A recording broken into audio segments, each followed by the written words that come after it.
Hello, my name is Zachariah with Old Man Gaming and Axiom Games LLC. So, usually with these ads, I try and do something funny or fun. This time, I just want to talk to you straight. There's a little ad video that I'm going to put before a lot of stuff that you're going to see for the next weeks. If you're on the video game side, you don't know this, but if you're in the TTRPG side, you know this, so I just hope you'll bear with me for the next minute or so. But I run Axiom Games LLC. It's just me. It's a tabletop role-playing game company. And just recently, just now, we have published the first ever full setting for our big catch-all RPG system single mod called Ordo Scriptorium. You are seeing wonderful pictures as well as graphic design that we have put into all the work that we put into this. And by we, I mean I did this in partnership with Wizards Respite, which you are also seeing a banner for up there, who helped me publish and produce this. So I just want to talk to you for a second about that. I just want to say, listen, you can go to itch.io, put in the single mar Axiom Games LLC, put in the search bar single mod, put in the search bar, I think, Ordo Scriptorium, and you'll be able to find it. It is a gothic horror game in which you take the role. It happens between 1940s, 1950s. You take the role of a writer who has seen beyond the veil and the super powerful stalkers beyond that hunt the humanity. So you decide to hunt them. And you do that by injecting powerful 18th century author blood into your veins, such as Poe and Bram Stoker and Mary Shelley, which gives you superhuman powers to take on the most dangerous creatures imaginable. So it is a gothic horror game. I hope you enjoy it. I hope I've kind of made you want to pick it up. And just to let everybody know, it is $10, but you also get the single mod rules and single mod character sheet included. It is bundled with it. That is free. It is completely free. It's $10 for this, and then we're including for free the single mod base rules. So all you have to do is pay that $10 and you will get this wonderful booklet that you have seen, some pages flashing next to me, as well as single mod and the character sheet. So I hope you guys, any tabletop role-playing people out there who maybe want to check this out or maybe are looking for a good gothic horror game, please go check this out from Axiom Games LLC and Wizards Respite Publishing. Ordo Scriptorium, available on itch.io. And on to your content. Hello, my name is Zachariah with Old Man Gaming. Welcome, ladies and gentlemen, to another episode of Astral Drive. I will be your game master for this exciting game that you're about to witness. We're deep. We're 30-some episodes deep, but I am not alone. I am joined by wonderful players who make this possible. Directly above my head, you will see Aether Dios playing Gerald Abrego. Hello, hello. And then in the middle, our Buildmaster General here at Old Man Gaming, Philbilly330, playing Nullis Stonehand. What's up, guys? I'm sure doing the best to break the game again. And then finally, last but certainly not least, Wizards Respite, Ash, playing Alfred Whitecastle, our partner in all things TTRPG. Hey, everybody. And with that said, we're going to get into the action. Alright. That is out of the way. Real quick recap before we get into this, just to get everybody up to speed on where we were. Nullis had just kind of dealt with the super racist, evil sheriff kind of guy, which was an amazing scene of role-playing that we all clapped for. They went away. You had made a conversation with the Green that he needed to stay hidden until you were able to contact the Hearth Collective, who could potentially give him asylum. And to do that, you needed to get in touch with Alfred, which you do have a Hearth Collective communicator. They're basically phones, right? So you would be able to call him to get in touch with him. And that's where we were with you, because you were trying to get in touch with him and Gerald Abrego, who you know are on the planet. With Alfred Whitecastle and Jared Abrego, pretty hard to forget where we were. Negotiations broke down, and there was a fight, in the super secret Matthias merchant room, the negotiation room. I believe his name was Elias. Elias was the member of the... God, I should have listened to that episode before we played again today. It was Elias. I just can't remember what the name of the sheriffs were. They weren't sheriffs, right? Not shepherds. Yeah. Was it shepherds? Was it shepherds? We're talking about like the gun-toting like guys. Yeah. Like the one super dickbag who was with Nullis, and then Elias. Chaplains. Thank you. Oh, Brian. I would kiss you right now. I have notes, but they're getting kind of long at this point, so I have to page through it a little bit. Well, we're not even halfway done. Well, we might be about halfway done with the campaign. Okay, so Elias, the chaplain, one of the chaplains, the chaplain kind of in charge of helping with the Matthias stuff. He went for his gun. It turned into a big old brawl. He ended up getting a sword through an eye and getting stapled to the wall. Tobias hit the panic room, locking down the negotiation room, and that's where we had left off with you guys, correct? Yeah. Am I missing any important details that anybody can think of? Alfred / Alistair is not looking great at the moment. Yeah, that was a surprisingly rough fight. Yeah. It might have been helped if I hit the broadside of a barn, but that's not really my thing. It's fair. Okay, so we're gonna get into it then. Everybody ready? Yep. Right. Yep. You, the Green has just agreed. Santen Cano has just agreed to kind of make himself scarce until you can find asylum for him with the Hearth Collective. You're pretty sure that will go through without a problem. Arn seems to kind of have a sweet spot for you, and in fairness, even if you couldn't find asylum with him, you could probably find asylum with Taya Volk. Nonetheless, what are you doing? So, did they leave? Nobody's left yet. Oh, the chaplain and his men left. Yes, they are gone. They have left. You successfully avoided conflict with him. Okay. Oh yeah, because they had gone and searched the land and okay, yeah. It's been a while. Sorry. They searched Santacano made a really good stealth roll and was able to avoid any conflict. Honestly, I'm not going to lie, with your wonderful role-playing with that situation, that was hard to be a part of. I'm kind of glad you did, because I didn't really want that. I felt like you had earned the non-combat. Yeah. So yeah, I guess I'd probably cool down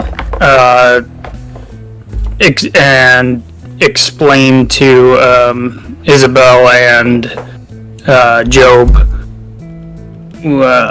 what this means for what I have to do as far as reaching out to Alistair. Well, I wouldn't call him Alistair, but White Castle, and that I may have to leave again, obviously, sooner than expected.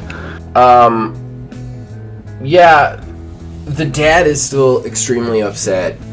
You had to talk him down. If I recall correctly, you had to talk him down from doing something stupid. You had to almost talk him down more than you because of how the chaplain had treated you. I believe the chaplain's name was Samson, if I recall correctly. Yeah.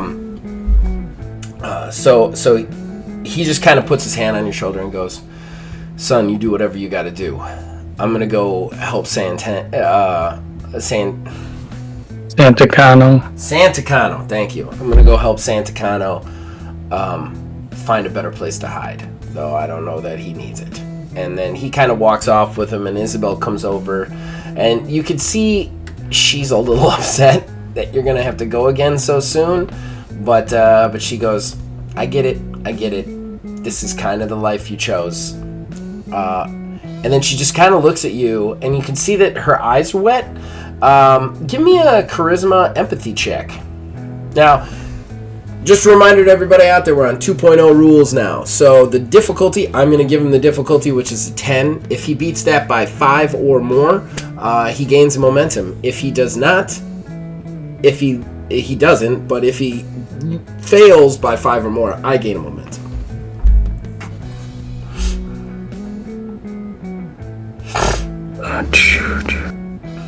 You said charisma what? Charisma empathy. Difficulty 10. Roll 9, I have a 3 in charisma, so 12. 12, so no momentum, but a definite pass. You can tell that, like, at first, you're a little confused, because Isabel's kind of a harder woman. I mean, any woman who grows up on Genesis is a harder woman. But so at first you're like, is she really crying because it was a possible fight? And then you realize that she's teared up because of how proud she is of you and how you handled the situation. She just gives you a big hug, and she whispers it into your ear. She just goes, I'm so proud of you. I'm so proud of you. Yeah. And then she kisses you, kind of speechlessly. And then when you guys are done kissing, she just kind of looks at you and goes, you take care of whatever you have to take care of. I'm not going to role play that out with you, but yeah, I have my moment with her. Sure? Yes. I just trimmed my beard. Yeah, you have the moment with you. It is broken up by Pickles, who starts bumping into both of your legs.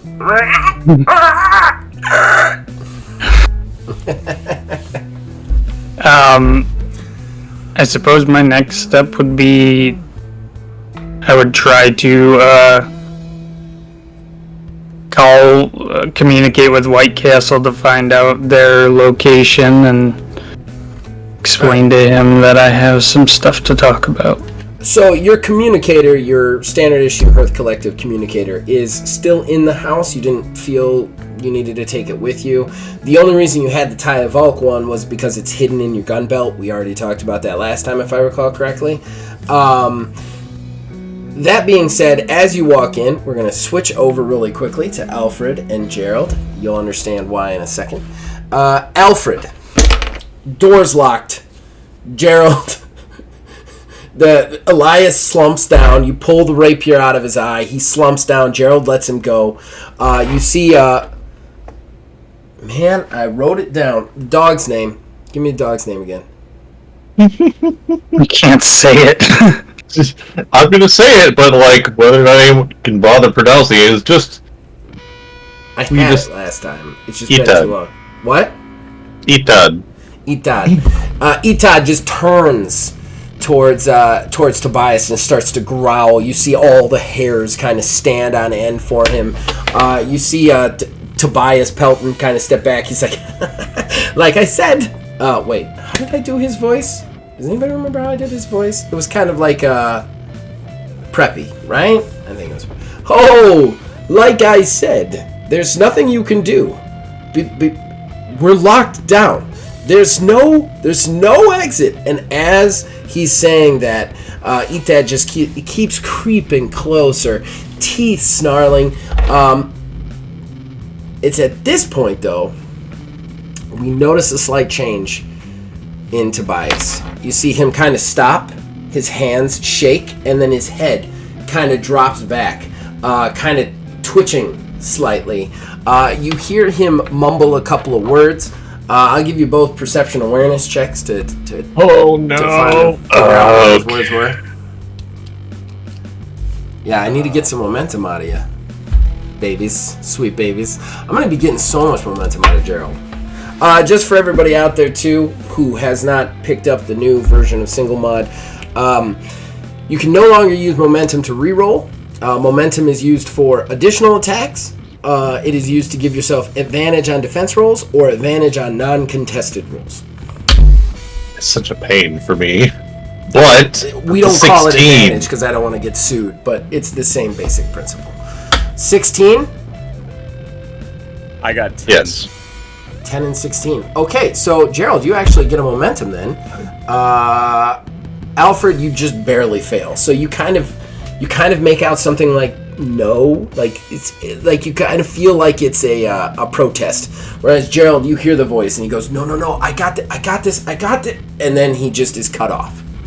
And as he's cut off, you see he stops twitching for a second, and then his head snaps back into place, and then his eyes open, and you can see that the eyes are red. Before we continue with you, we cut back to Nullis again. Nullis, you have just walked into your room, you are reaching down, you pick up your communicator, and then boom, you are in a village, like an old school medieval village on the middle of the street. It is cold. You can feel the cold. You're just standing there. The village seems deserted. It seems empty. Wind blowing around. There is forest all around the village. It's a very small village. We're talking like 7-8 huts, like that kind of primitive sort of situation. You don't know how you got here, but you're just there. And it's at this point you hear this like guttural, unearthly howl. When you do, you spin around and you see at the very end of the row of huts out of the forest, boof, rushing out of it like a mad wolf, like a juggernaut, is none other than Volgar, your demon in your head. But there's something different about him, something not so great. Give me endurance resolve. I think you guys are already realizing why I've been really wanting to play this. Bro. So many things. What's the difficulty? Difficulty of this is 15. I do not pass. By how much? 10, 11. So, 3, 4. Okay, alright. I need to know because that's how I get momentum. Alright. So you don't pass. Nullis, for the first time in his life, he has been a badass, okay? His entire life. There have been very few times that Nullis has been legitimately scared. He remembers, listen to horror stories from friends and them being scared, like Isabel curling up next to him, but him never being scared. He has never felt fear in his life like what he suddenly and utterly feels now in this cold village as this massive 7'5" orc just pounds pavement ferally at him. And it is at this point, for the first time ever, from an enemy, he turns and he runs. Okay. So now we're going to switch back to Alfred White Castle and Gerald Frega. Alfred, Gerald, you're standing there. Tobias goes, "Oh, this was unfortunate. I was not expecting to have to show myself to either one of you at this stage. My other promised results, I should have known better than to trust him on delivering." It's at this point he puts his hand up, and Abrego, you lift off the ground and slam into the wall. No damage is taken, but you feel pinned to the wall by some unearthly force that is attaching you there. It's at this point that your dog, Etad, does not want anything else with this. He sees you hit the wall, turns, knows there's something evil, and rushes. As he does, you see yet again Tobias Pelt move up his hand, almost kind of in that force, these aren't the droids you're looking for kind of gesture, and Etad kind of like staggers backwards and forwards, and then hits the ground. He's still alive, but very obviously asleep. I believe it is time we have a discussion, because you have gotten yourself in quite a predicament. He is speaking directly to you this time, Alfred. And who is it I have the pleasure of addressing, sir? Would you like to make a roll of some sort to try and figure out what the hell is going on? I really would. I would give you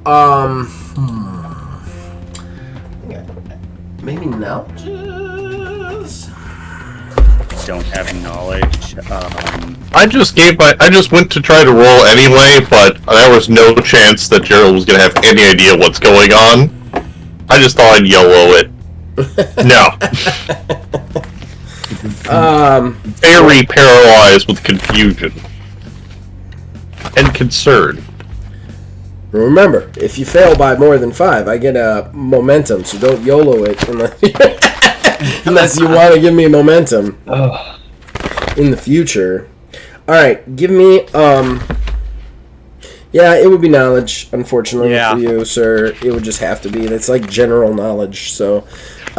Intelligence, knowledge, difficulty is, I'm going to say 15. You're not from Axiom. This is not a thing that you have witnessed regularly.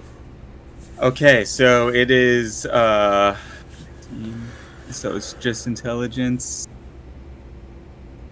22. Wow. Just intelligence, just with my +3 on that. Alright, gain a momentum. Okay. Oh. He's demon touched. You actually do have a little experience with this, with Nullis, after you guys had some of the conversations. He's demon touched. This is the demon. You've never seen demon touched like this. In fact, the only other time that you've even heard of something like this is there are sorcerers on Axiom that delve real deep into the magics, and that sometimes they can get possessed fully by a demon. When that happens, though, they're possessed by the demon. They cease to exist. The demon takes their body. So the fact that Tobias was there and now the demon is very confusing. The only thing you can figure out, and I'm giving you all this information because of your extremely high roll, the only thing you can figure out is that he is somehow demon touched. It's just some sort of extremely powerful demon touched. And he can switch places with the demon at will.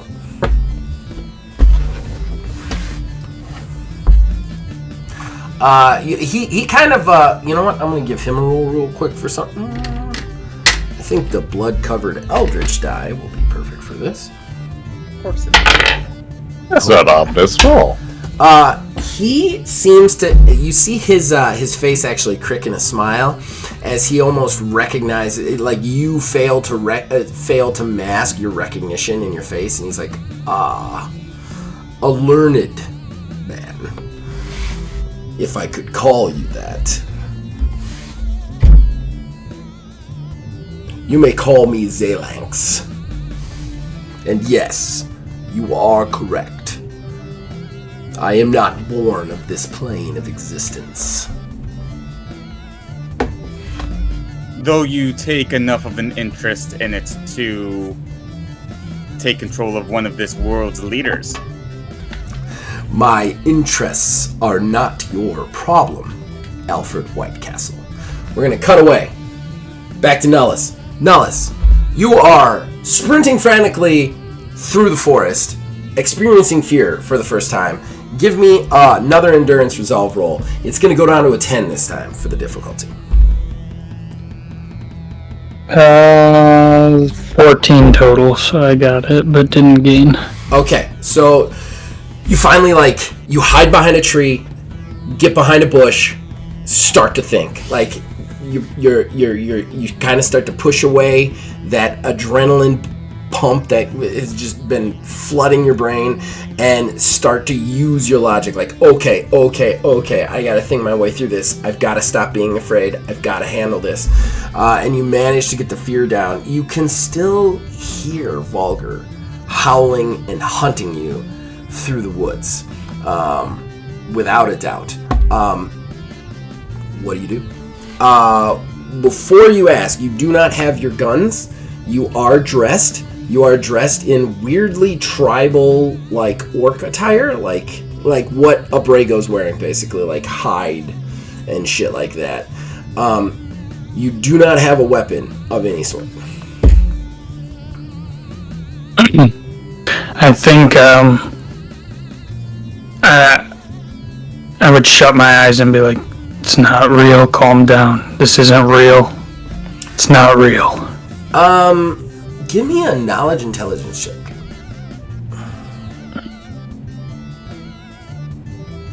Difficulty 10.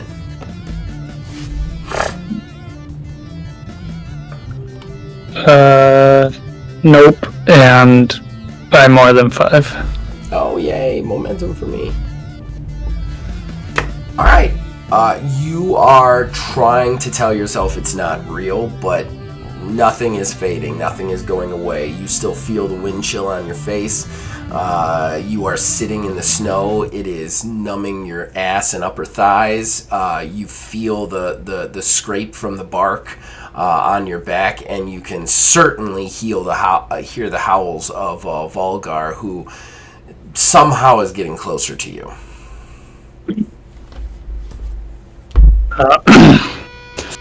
You gotta face him. You gotta face him. And I would come out from behind the tree or bush and scream, "What do you want?" When you scream, "What do you want?" The howling and crushing seems to stop for a second, almost like it's realizing the direction you're in, like some sort of primal like instinct, and then the howl happens again, and it starts to get closer and closer and closer and closer and closer.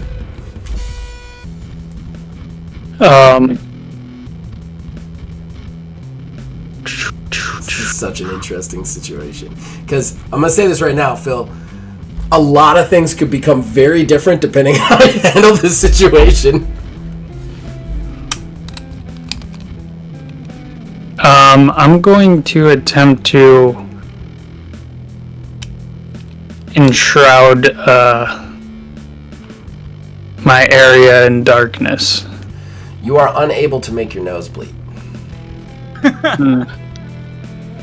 That's just a side effect. It's not. No. It's not. Well, you have to hurt yourself. You have to hurt yourself. That's how you use your magic. That would probably frustrate me. Like, you can feel the magic within you, but you can't access it as easily as you have been able to. I guess is the better way to describe the feeling.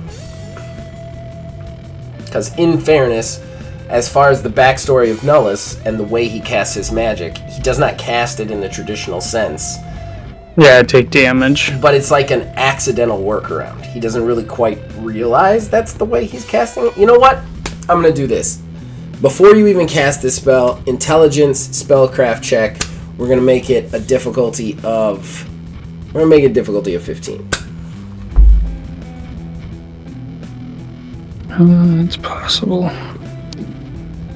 Oh, nice. 13, 14, 15. 18. Okay. Alright. You're trying to figure it out. Like, why can't I cast the magic? I can feel it. I can feel the spell working in my head. Why can't I cast it? And something just kind of dawns on you that you always do hurt when you cast the spell. The blood from your nose, the little bit of damage that you take, and suddenly you realize that maybe that's how you're casting the spell, is taking damage. Maybe that's the catch. And you don't have a way to take damage. Like, the way to take damage that you had before isn't quite there, basically. Okay, what did you say I have with me? I'm wearing, like, furs. Do I have any tools, anything? Give me a, what should this be? Charisma manipulation.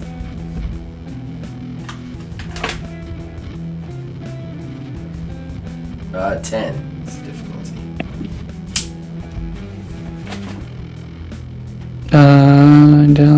12. Okay, so we're gonna say you have a small knife, basically, like a hunting knife, like something for like skinning deer, that sort of thing, like skinning an animal or something, you know. Okay, because I realized what I realized, I take out the knife and I try to cut my hand to see if it'll cause pain and I can bleed. Okay. Yeah.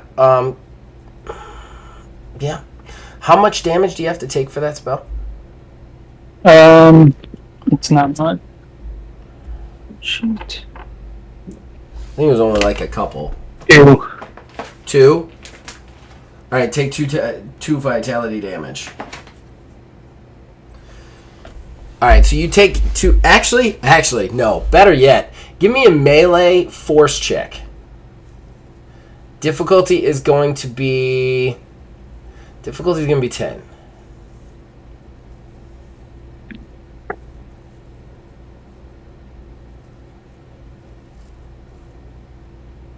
Uh, 16.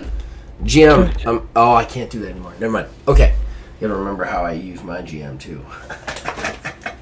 Okay. So, yeah. You use, okay,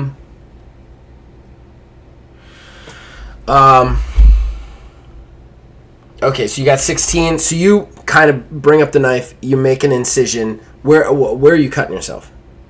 Just, well, my palm. You cut yourself on the palm. Some blood starts to trickle down. Take 2 points of vitality damage exactly. If you had failed, you would have taken more. So you take it. You start to bleed, and sure enough, you kind of feel that connection to the magic again.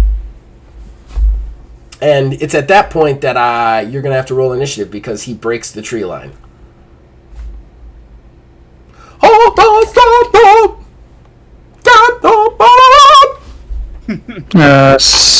What is initiative? What do you add to it? Initiative or is it is perception and awareness plus a d20.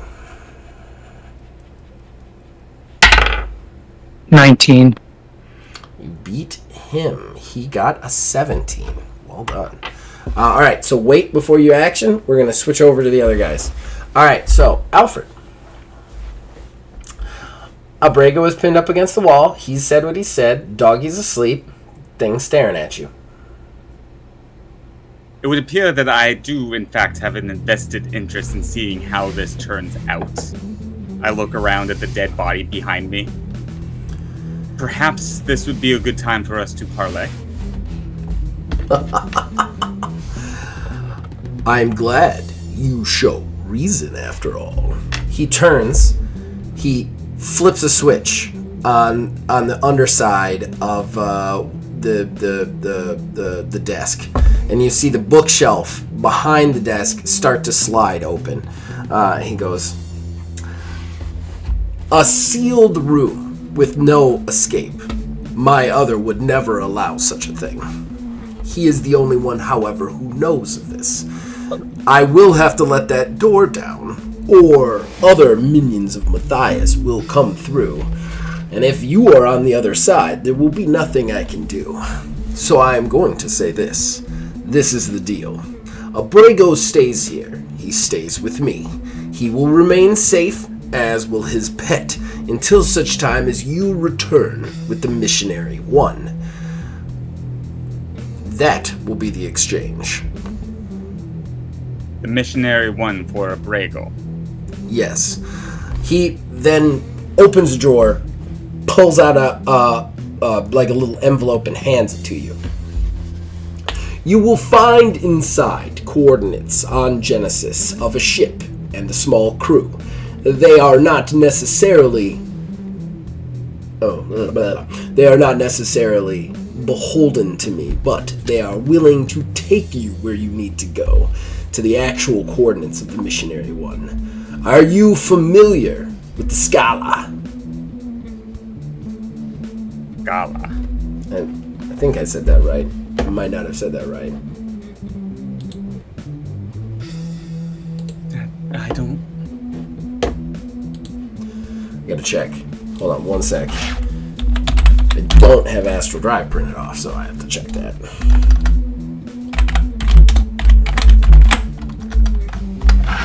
I don't think I have Scala in my notes. No, you wouldn't have it in your notes. It's in the Astral Drive campaign setting. Oh.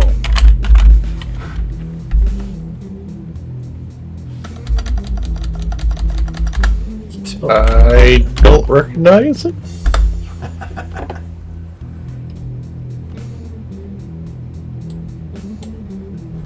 Give me 1 second to look it up.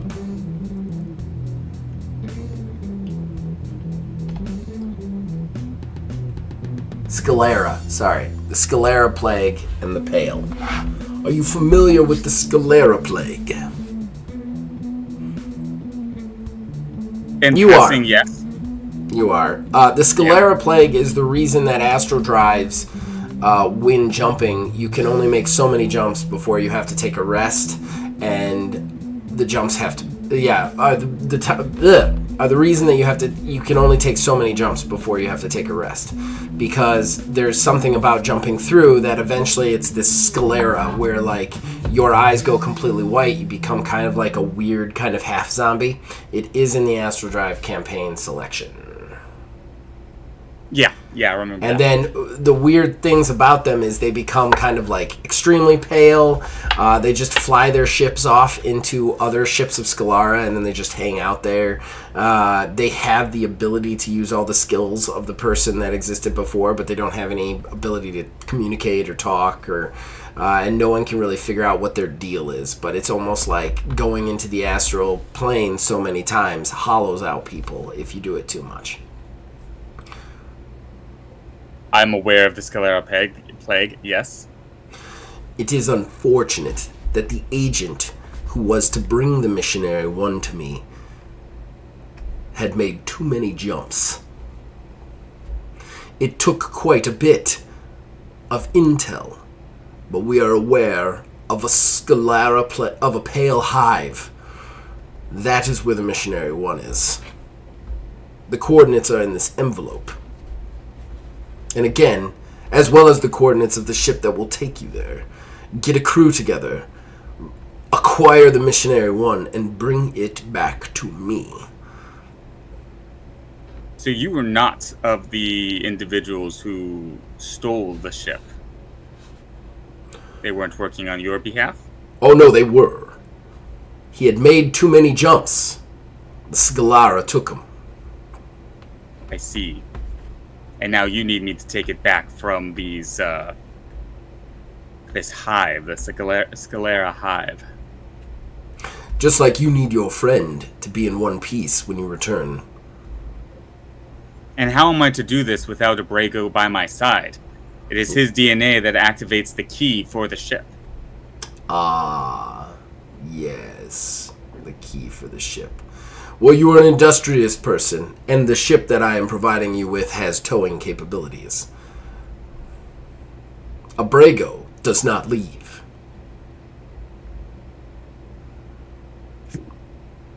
What is it about a Brago that you want so much that I can't have him now to help me? There must be some way for us to make an exchange here. We are making an exchange. His safety for the ship, and your time grows precious little thin.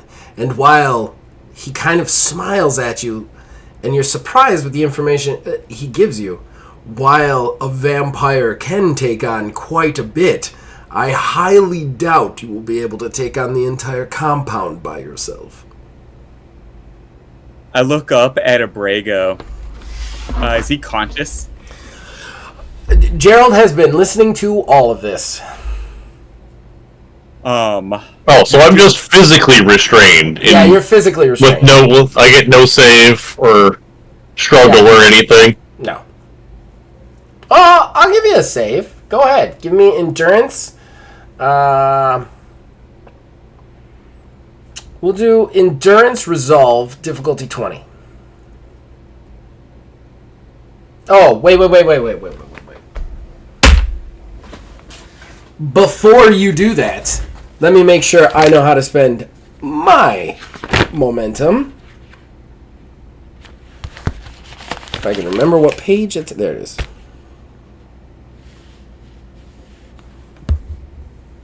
There it is. Oh, no. Yeah, non-combat. I'm going to spend 1 Game Master momentum to give you disadvantage on that roll. Oh. I'm going to spend 2 momentum to undo that and give myself advantage. I don't know if you can. Let me read the rules and make sure. You said there's no limit to how much momentum can be spent in a turn. The player may spend 1 momentum to cancel this. So, yeah, you're good. It actually says it in the rules. You have advantage. Well, you get to roll an extra d20. And it's 20. Difficulty's 20. The highest I can impart. Endurance and resolve. Endurance resolve.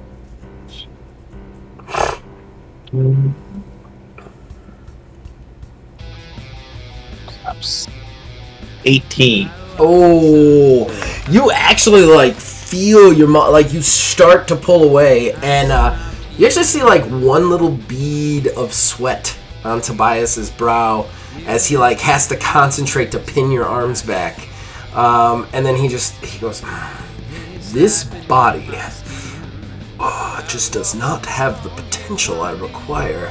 Nonetheless," he looks at you now, Abrego. "You will not be getting away." Alright, ladies and gentlemen, that was Astral Drive, another episode. It is getting real exciting now that we're playing in 2.0. Let's go ahead and do some plugs. These plugs will be for the month, guys, so just try and keep them ambivalent. Brian, anything you want to plug, sir? I'm not really doing much. I feel like maybe I should ask people to donate to bail reform on behalf of Abrego, because I've been in prison for half the game.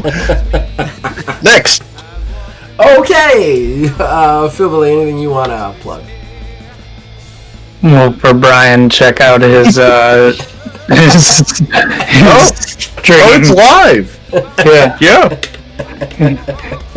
His Doctor Who show. For me, please check out TMNT Another Strangeness, the other show the other TTRPG I'm involved in on this channel, and I'm glad to be back in Axiom.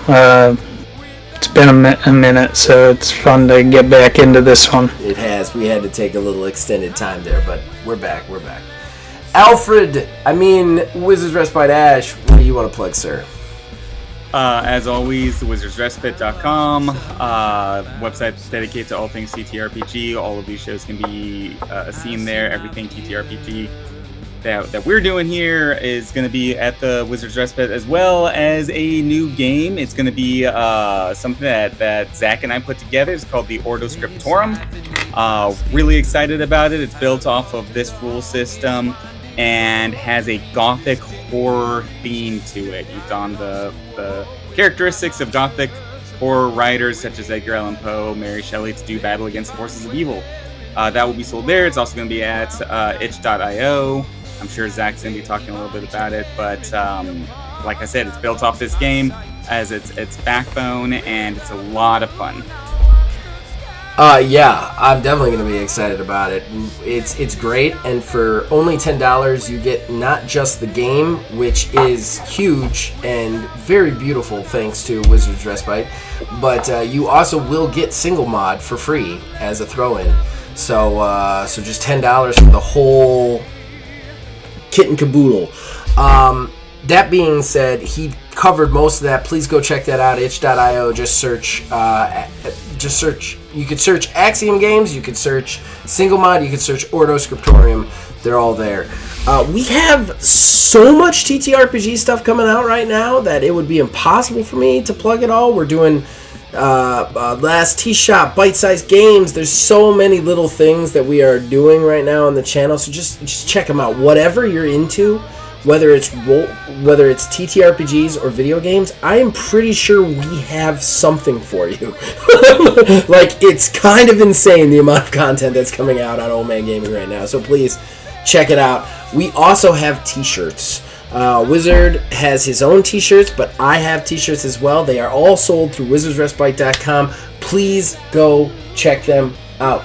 Other than that, ladies and gentlemen, boys and girls, you can check us out on Facebook at Old Man Gaming DH. You can check us out on X at Old Man Gaming 9. You can join our Discord. The link's in the description below. Influence us in all of our shows from there. Go to wizardsrespite.com. Check out Ash and all his cool articles. And as long as you guys keep watching and listening, we will keep making them. See you guys next time. Later. All right.